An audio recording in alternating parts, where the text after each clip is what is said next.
Hello everyone, it's John Wheatcroft here yet again with another Sunday Q&A. We're up to week number 44. I've had some great questions once again, so we've got plenty left to talk about. We're not going to run out of ideas, that's for sure. But there is a good point there in the fact that it's not a problem to go back and revisit ideas. A big part of my practice is reviewing stuff that I already know. It feels like when you visit a topic, when you're studying, that there's only so much that you can take in at that particular time, and you can only view that topic given the experience, the musical experience, and the know-how that you've got from other things. So there's certain things that you might miss when you look at something the first time round. It was certainly the case for me with simple things like major scales or pentatonic scales. When I first learnt those ideas, I was at a certain stage in my musical development, so I could only really assimilate so much information from those topics. When I went back and looked at them again years later, I found that there was a whole host of stuff that I'd missed, and so on and so forth. It just continues to go. The cycle continues to go around. So every time I go back and visit something that I feel as if I've got a good grasp of, I realise there's an infinite amount of stuff there still to be discovered. So with that in mind, feel free to reiterate any questions or reinstate any subjects we've looked at in the past. I'm hoping that I can find something new or something interesting to say about most things. At least I'll give it my best shot anyway. So as always, we're going to start with some music. This week I thought I'd give Osnoy's treatment of the Meters classic Cissy Strut a go, that jam classic. You'll notice he moves it through two different keys and the melody is displaced by some semiquavers. So it's still in 4/4, but it feels like it moves around a little bit in time. So I really like playing this version of this tune. So I hope you enjoy it, and as always, I'll see you on the other side of the music with the questions. Take care, and I'll see you in a little moment.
question from Jack relating to sight reading.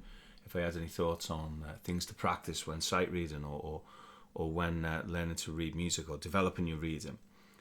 So I thought I'd just share some thoughts really about this. There's not really a playing example, although maybe I could do one thing based around making sure you know where all the notes are.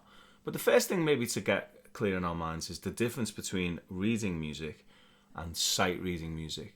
And for all of us, there's a distinction between the two, and there's usually a difference in level.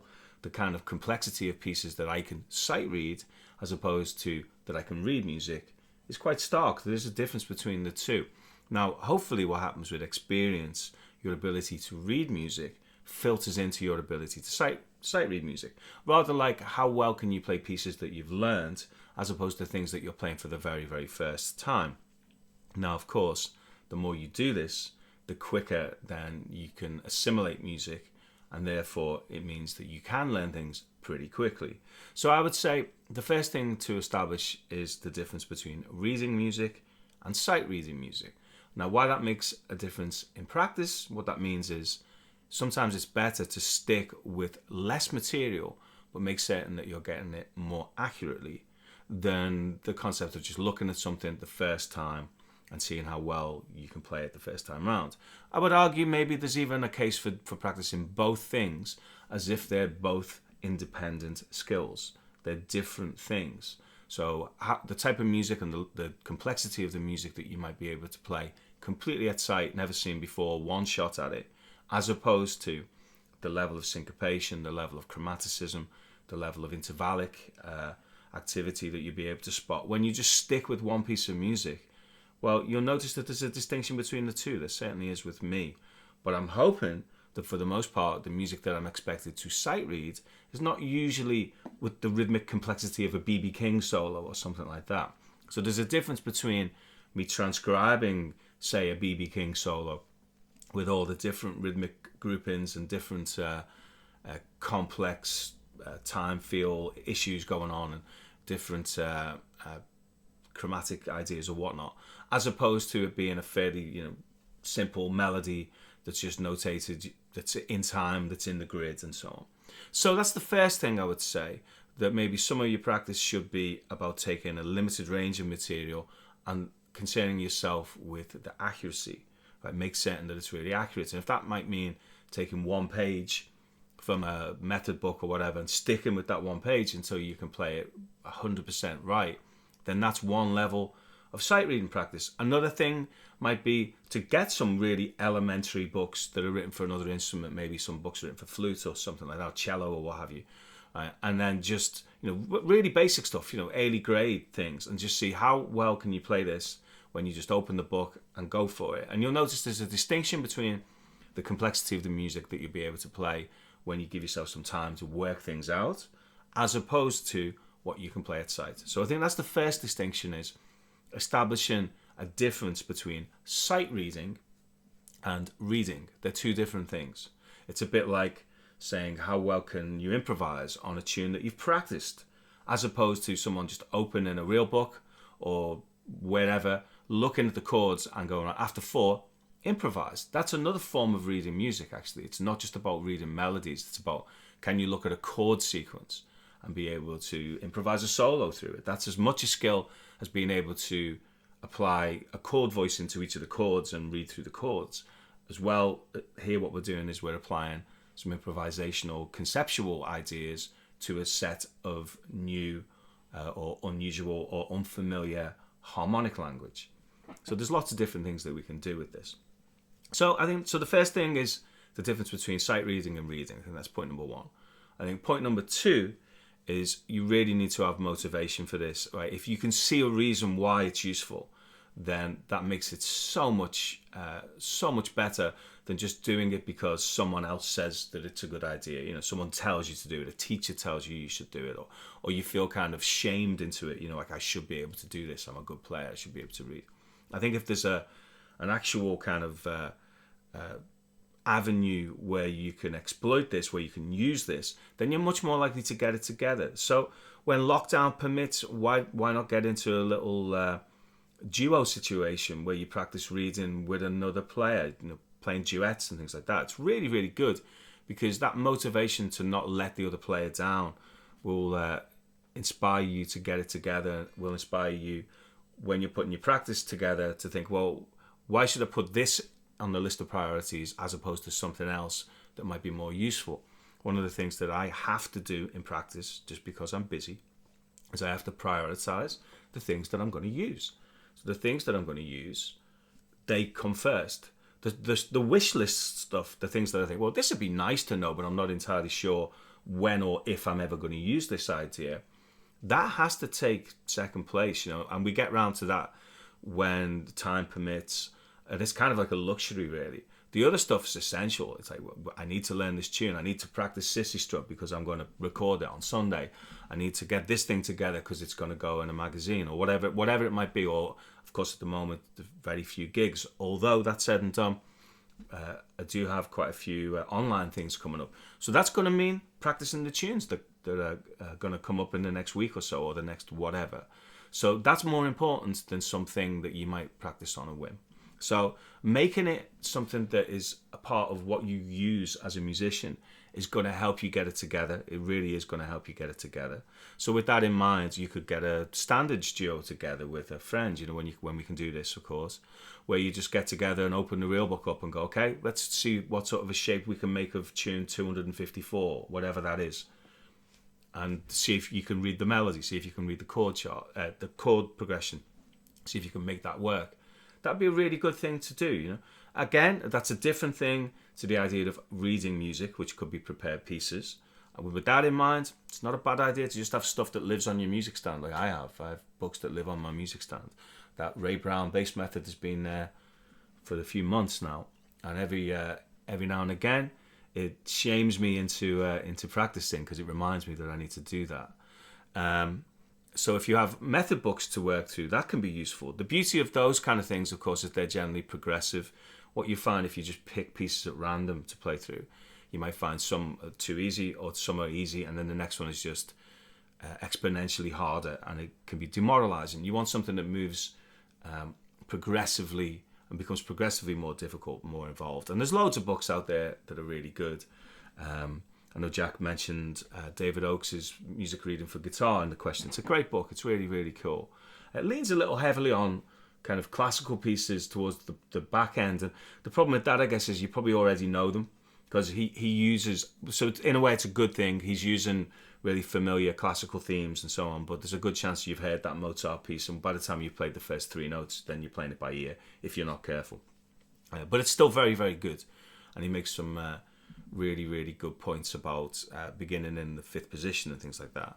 There's also all of the William Leavitt books, the Reading Rhythms, Reading Studies for Guitar, A Modern Method, volumes 1 to 3. They're really good. I've got to say, they're really cool. I like the duets that are in there. They're really inspiring to play with another musician because you don't want to let the side down and make mistakes or drop the rhythm or whatever, because their part relies upon you.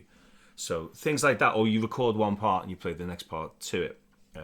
So I'd say the William Leavitt books are good. There's some great drum books out there. Louis Belson's rhythm books, Rhythm Reading in 4/4 time, I think it's called, or something like that. The Syncopation book's really cool. So there's a ton of stuff out there. You could even get some early grade pieces, like simple, tune a day types if it's new to you, but not necessarily always for the guitar. Get something that maybe is not transposed, like flute. It's in a similar range. It doesn't go quite so low, but it would definitely function. And it's single notes. It will allow you to really focus on the single note line type ideas. But I would say just amass some material, and just if you can make it a part of what you do on a daily basis, it will improve. For me, for a year or more, for more than a year, sight reading became my warm-ups. I just did away with all kinds of finger move things. Although I reintroduced them from time to time, but just at that period of time where sight reading was kind of high on the list of priorities, or reading was high on the list of priorities, I just replaced all my warm-ups with reading exercises, because usually they're more challenging mentally, cognitively than they are kinesthetically.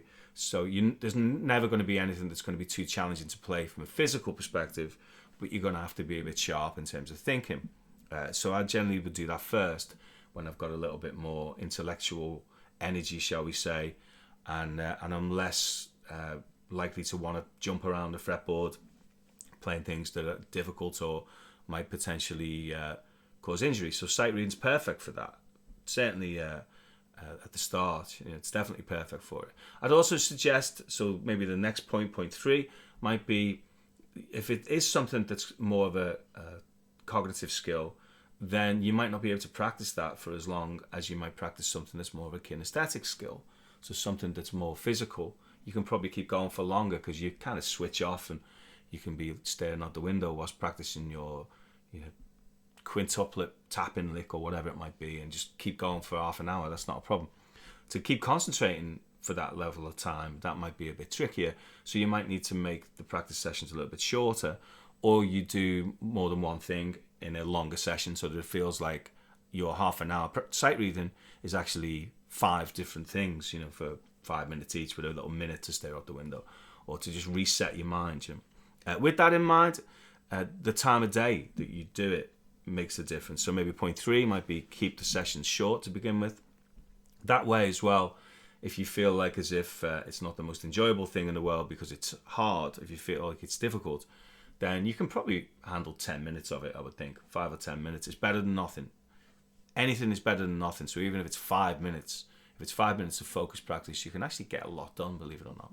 If you do it regularly, you come back to it every day, say. So that would be an important thing, would be keep the time short at first, okay? The next thing I would say, consider when you do it. So for me, it was pretty much always at the start, because that's usually when I've got the most, shall we say, resolve. I'm less likely to crumble and do things that are easy or fun if it's first thing in the morning or if it's the first thing I do. Whereas if I've had a busy day, been playing all day or whatever, been doing stuff, transcribing things for a magazine or whatever, or teaching or whatever, or driving to a gig, and you get home, the last thing I probably want to do then is open the sight reading books. I might be more inclined to grab a beer and put a backing track on and pretend to be Jimi Hendrix for 20 minutes. That's when I want to do that. Sight reading for me, usually it's something that it happens early on in the day. Likewise, the same thing with learning difficult pieces. Anything that's tricky, I want to get it done first, because I'm usually going to be more, I've got more energy intellectually. And I'm sure, you may find that you're completely the opposite.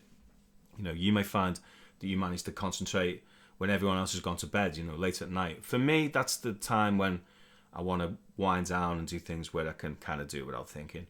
So I have to organize when and where I do my practice sessions. So depending upon what kind of day I've got, where I am, then it's maybe planned beforehand, and I think, okay, well, I'm going to have the headspace to be able to do that here, so I'll do that first. So the time is an important thing, and the frequency, of course, coming back at it a bunch of times. So just in terms of giving you a specific thing to look at, so this is not a sight reading exercise, but this is definitely a related thing.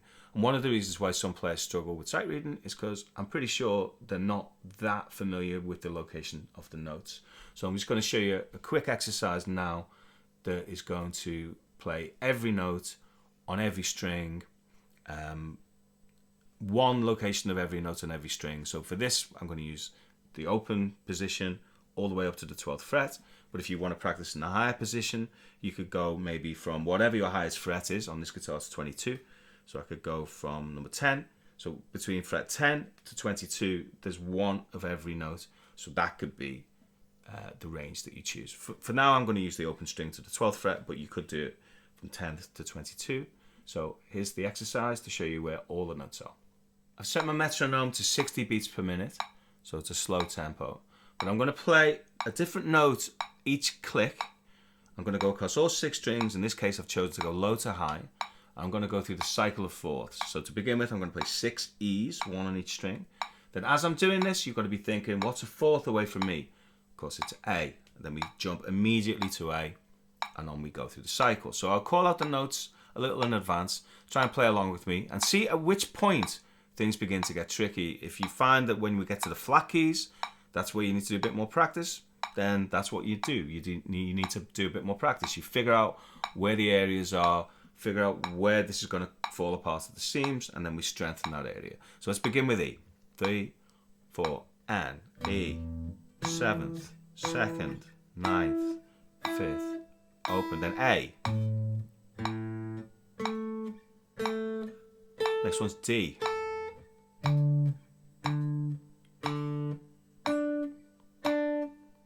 Then G. C coming next. It's good to think really ahead. F. B flat's coming next. And E flat.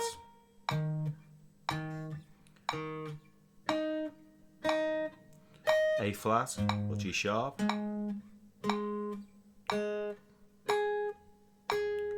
C sharp or D flat. F sharp or G flat. B.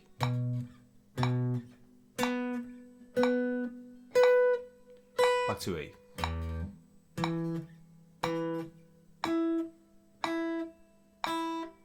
Okay, so that exercise just took a few seconds really, or a minute or so. Okay, let me turn this off. Okay, but in doing so, it's strengthening the layout of all the notes so that we can get to them with immediacy. Now, this idea of not stopping in between each note is really important, because what it's training us to do is to be able to be doing one thing whilst thinking of the thing that's coming next. So if I'm thinking of E, where are all the E's? But then I've also got to be thinking about where the A's are. That's, in a way, training me to be able to think in advance. And that's a really important thing with sight reading, because generally speaking, what you're playing is not what you're looking at. You're usually trying to read a little ahead. So you might be reading the bar ahead whilst playing the bar before, if that makes sense. So the more that you can think of what's coming as opposed to what you're doing, the better. I guess it's a bit like being a good chess player, thinking the move ahead, or being good at snooker or something where you're going to leave the cue ball or what have you. Okay, so that exercise where you go through the layout of the notes is really good. You can also do it like this. You could do it without the guitar. I could go E. So let's do E. That's going to be open string, 7th fret, 2nd fret, 9th fret, 5th fret, open string. So it's open string, 7th fret, 2nd fret, 9th fret, 5th fret, open string. So without actually even playing the guitar, then we go A. Well, that's the 5th fret. It's open. It's 7, 2, 10, 5. Okay, where's D? 10, 5, open, 7, 3, 10. G, 3rd fret, 10th fret, 5th fret, open string, 8th fret, 3rd fret. So that way we're seeing the guitar in our imagination. So that way when we think about where we can play the notes on the guitar, we can get to them pretty quickly. Now, this might be the final point for sight reading. Guitar players, we use the fact that because there are multiple locations for the same note, then we use that as an excuse to be poor sight readers. So we say, oh, well, you can play E in 5 different locations or what have you. Well, that's great, the fact that you can do that. But when you're reading music, just pick one. You don't need to use all 5. So for the purposes of, to begin, and this is David Oakes' point, which is really, really cool. If you put yourself in the 5th position, say we do at natural notes, you've got all the way from this A, which is in the ledger lines beneath. Okay, so that's 2 ledger lines beneath is A. Right? And there's only beneath that G, F, and E. That's all there is below that in terms of natural notes. So that's going to take you to the lowest ledger line that you're going to need for the guitar. 3 ledger lines and underneath is a low E. Okay, 2 is A, and we're within range. And then we go all the way up to C, which is above the stave. So that's every note that you find in the stave, okay, up to the F, the highest F, to the A above, to the C above that.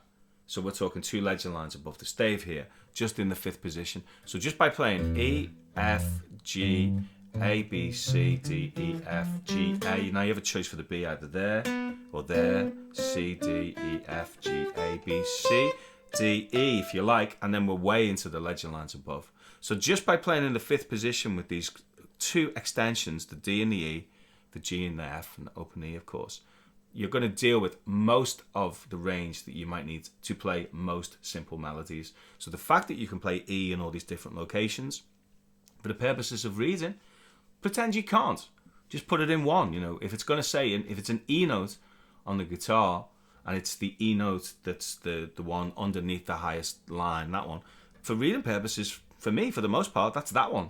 The fact that I can also play here, and all the way up here, doesn't help until it's something that you know. When it's something that you know, if you recognize that it goes beyond that range, then with experience, you know, well, maybe it'd be better to play here. But if it's something at sight, then restrict the options. So for me, at sight personally, fifth position pretty much is the way to go for most things, unless it's in a key that doesn't work. But for most things, fifth position, and the fact that there's only one, imagine there's only one of every note at that point, that makes it a bit more immediate, and certainly makes it, does away with this excuse that we give ourselves where we say, you can play the same note in lots of different places. Yeah, well, you don't have to. So maybe that's my final point. You can restrict the number of options initially at first. Of course, once you get into the idea of learning a piece, which is that distinction as we started of sight reading or reading, they're two different things, then sure, we can start moving things around to find more convenient fingerings. But for now, it's a really good idea to concentrate on the fifth position.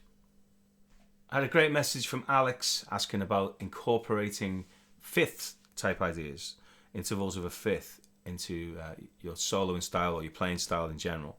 So as it's 5, let's look at 5 different possibilities of beginning to incorporate fifths into your playing style. So we'll start pretty simple. The first one is harmonizing a diatonic scale, and we do this with the major scale,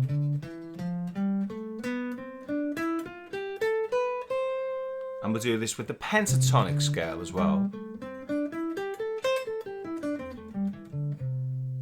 Okay, so with this could be C major, and then consequently any of the modes that come from C major. Or it could be C major pentatonic. Of course, if you prefer, you can see that as A minor pentatonic as well. I'm just going to restrict it to one fingering just for brevity's sake. Of course, in your practice, move this around to every location you can possibly find it. You can also put this through different scales as well. So one of the things I'm practicing today, in fact, is harmonic minor scale in all the different fingerings, but using all the different intervals. So using fourths, fifths, sixths, sevenths. I go up to tenths. Tenths about as far as I go with intervals. And I realised that there's certain fingerings of harmonic minor scale where if I have to play it in groups of, in interval skips of 6, I need to think about it. And I need to get to the stage where if I need to think about it, then in an improvisational situation, there's a chance that I might bail. I might not use that idea because I think there's a chance I might not necessarily get this right. So add a little bit of pressure and you're less likely to actually use an idea. So you need to get to the stage, or certainly I do, for things to be useful where odds on I'm going to get it right every time. So I have to keep going back and practicing things that I've done before to make certain they're up to scratch. So anyway, here's our C major scale. And I'm going to play this now in ascending diatonic fifths. So we'll go root to fifth, that's C to G, and then we can move that through the scale.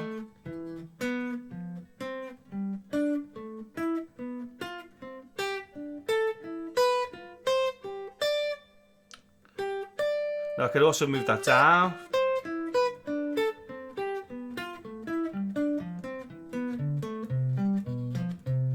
So it's good to acknowledge when it deviates from being a perfect fifth. So they're all perfect fifths with one exception, and that's the one exception there, the B.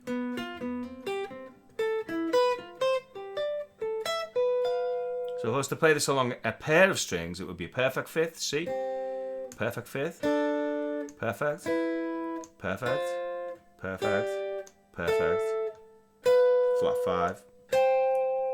So thing number 1 is just harmonizing with 1/5.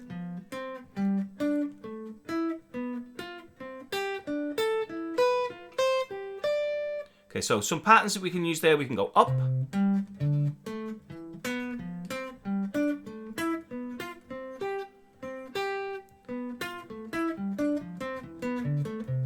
We can go down.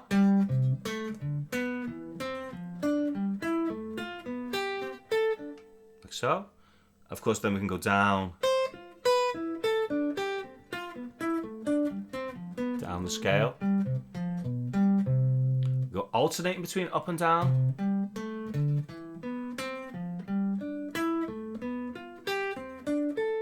So on.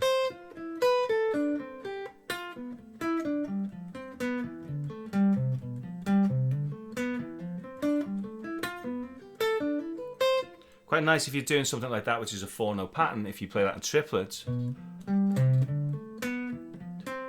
Triplet, triplet. Because it rhythmically displaces.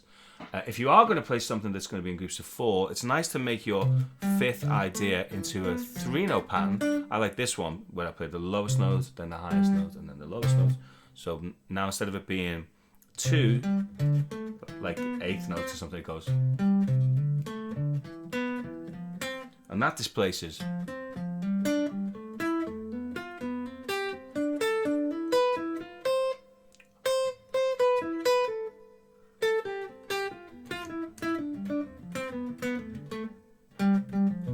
And again, you can kind of flip them around. You can do 2 up, 1 down. That kind of thing. Okay, so I also mentioned you could do this with pentatonic scale. And it's not quite strictly 5ths now. It's deviating between some 5ths and some 6ths. So that's a 5th, that's a 5th, that's not.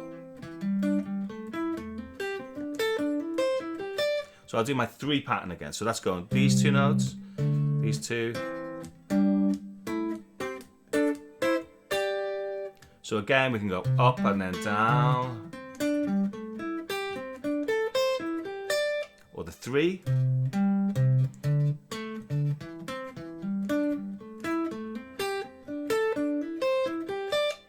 Making sense, I hope. And again, you can move that along the length of a pair of strings as well. So instead of it being in position, you can move it along the guitar. So that's our first thing, is to harmonize a diatonic scale in 5ths. Our second idea is to now stack a 3rd note on top of our 5th pile, as it were. So in position, that's going to sound like this. D, E, F, G, A, B. One more time, a little slower. I'll go from B this time as well. There's a flat 5 to do with there because it's from B, yeah? Then from C, then from D. These are all perfect. E, there's another flat 5 from B.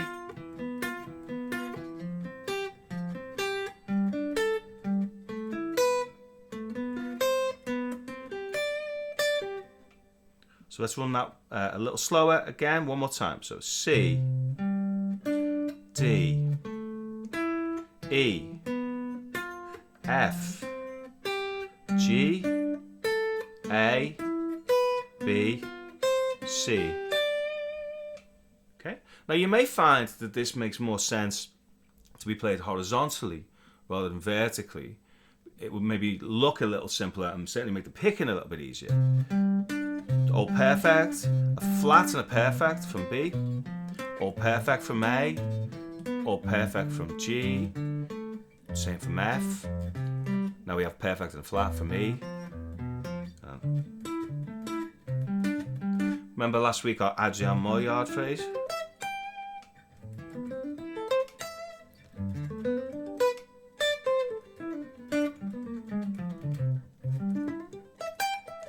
That kind of idea. The bottom half of that was based on that kind of perfect 5th stack, as it were.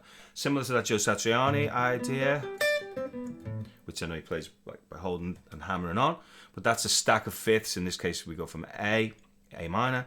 We have a perfect 5th and a perfect 5th. Then a scale tone between F sharp and G. And then, yet again, more 5ths. One stack, another stack, connect the 2, like so. So that's thing number 2, is to stack these things.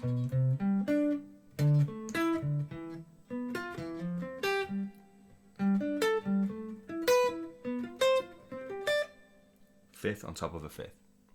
For number 3, we're going to enter Eric Johnson territory, where we play a pentatonic note, we miss the next two, select the next note, miss the next two, select the next note, to create a 3-note chord voicing that can be moved throughout the entire scale. So this is a harmonized pentatonic, or harmonized 6/9 if you want to think of it that way.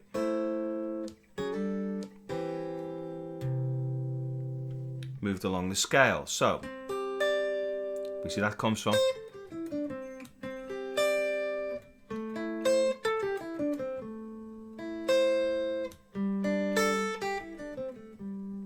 so this can be played along the length of the guitar. Of course, it can also be played in position.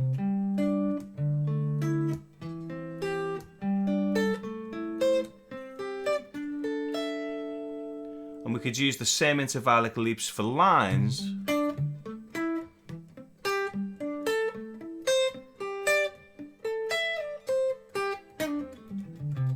Rather than it being a single, rather than it being a chord thing, should I say, it could be a single note generator. So it's up to you, really. Again, it's the same principle. C major pentatonic. So I'm playing a note, I'm missing the next two, playing the next note, miss the next two. So in this case, play, don't play, don't play, play, don't play, don't play, play. And that can be moved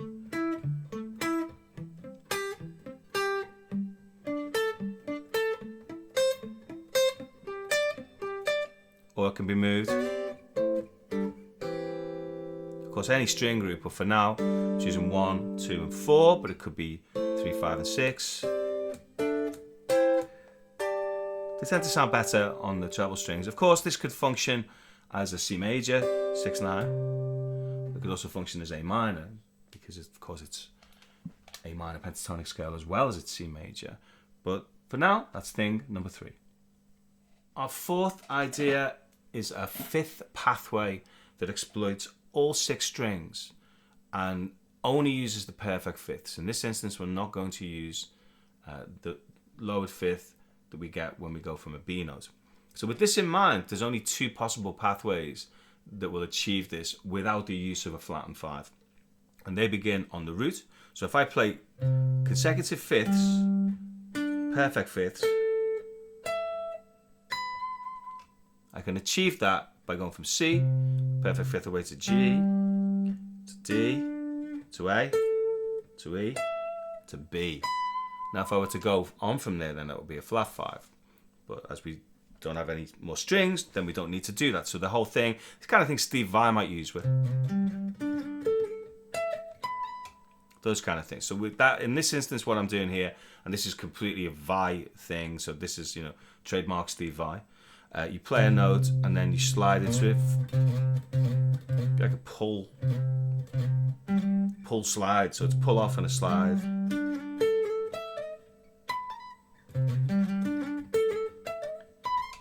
And we can also do this from F. So the same pathway in this key from the root and also from the 4th, which is a 5th lower actually. That's like going.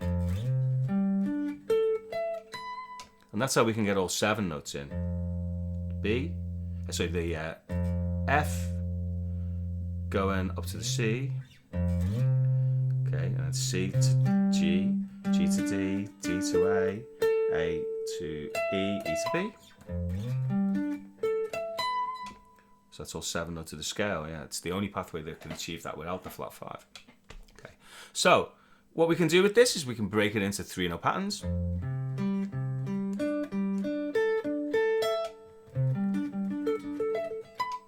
To create these ascending lines.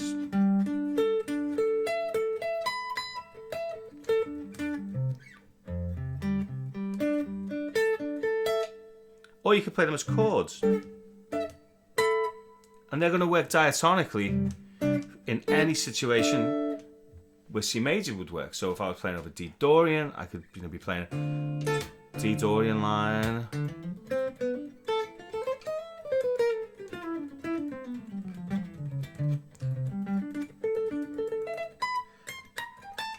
And jump onto that pathway, you know, and I know that's always going to work.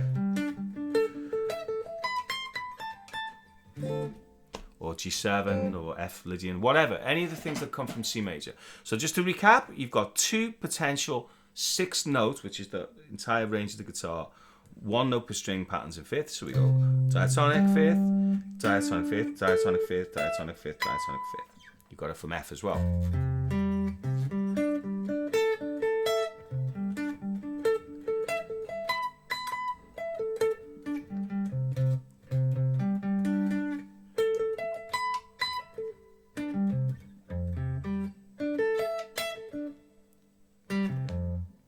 So that's thing number 4. You can make some music out of that, I'm sure.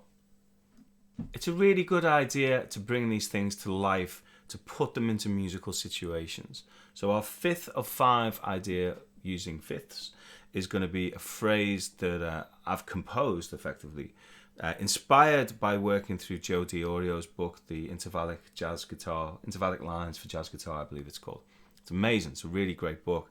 But I got to the end of it and I decided, what would happen if I then wrote the next 10 examples? If Joe had decided to carry on and go a little further, what would the next one possibly sound like? You know, so this is not one of Joe's actual examples, but it sounds like the kind of thing that he might do. And in this case, I'm picking D Dorian or G Mixolydian or F Lydian as the example. And the pattern is based upon these 6 diatonic fifths that are in position. There's one here from E. There's one from F, there's one from G, one from A, one from C, and one from D. So if I just run them just so that you get the fingers in the right place, it's... And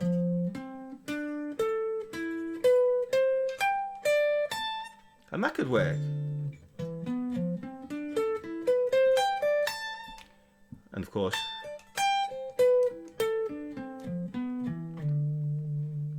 So that could be one variation. The pattern that I'm going to play, though, ascends one, descends the next, ascends, descends, ascends, descends, and then I can flip that down, up, down, up, down, up. What sounds really cool is if you play that in triplets. Triplet, triplet, triplet, triplet.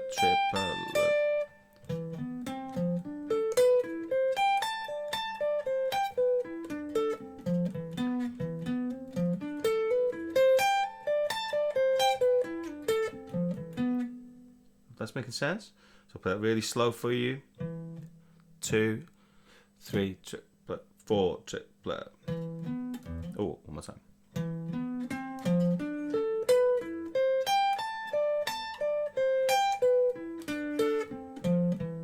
Maybe slow it again. 3, triplet, 4, triplet.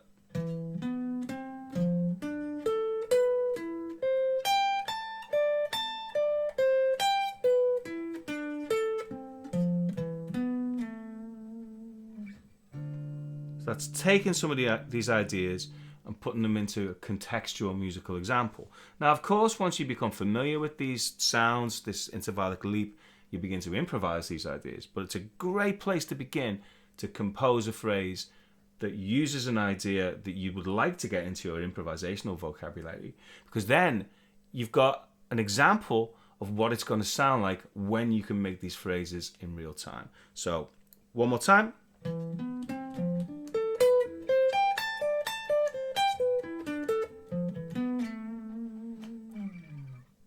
It's 5 of 5. I hope you found something useful in there, or maybe just reinforced something that you already knew, or maybe there's some new information there. It's all good. I hope it's all positive, and you continue to get something from this. Thanks for getting so far. As always, keep the questions coming. I've got a great one to cover next week from Tony relating to turnaround, so that'll be fun. I've got some online performances this week as well. So on Saturday, I'm playing with the great Mickey Dunn. We're doing another one of our online duet gigs, and then on the following Monday, which I think is the 29th, so Saturday the 27th, that's going to be online, Facebook in the evening. And then on Monday the 29th, I'm playing with Francesco Locastro. We're doing the thing at Oliver's in Greenwich, I believe. That would be amazing to get to play with a bass player and a drummer as well. It's a quartet gig. Socially distanced, of course, and that'll be streamed. So I hope you managed to find that and you can come and join us online. And who knows, before we know it, we may even be able to play to a real audience in person. That'll be a wonderful thing. I can't wait. So until then, I hope you enjoyed today. As always, please, any comments, shares, suggestions, greatly appreciated as always. Keep them coming, and I shall see you next week for number 45.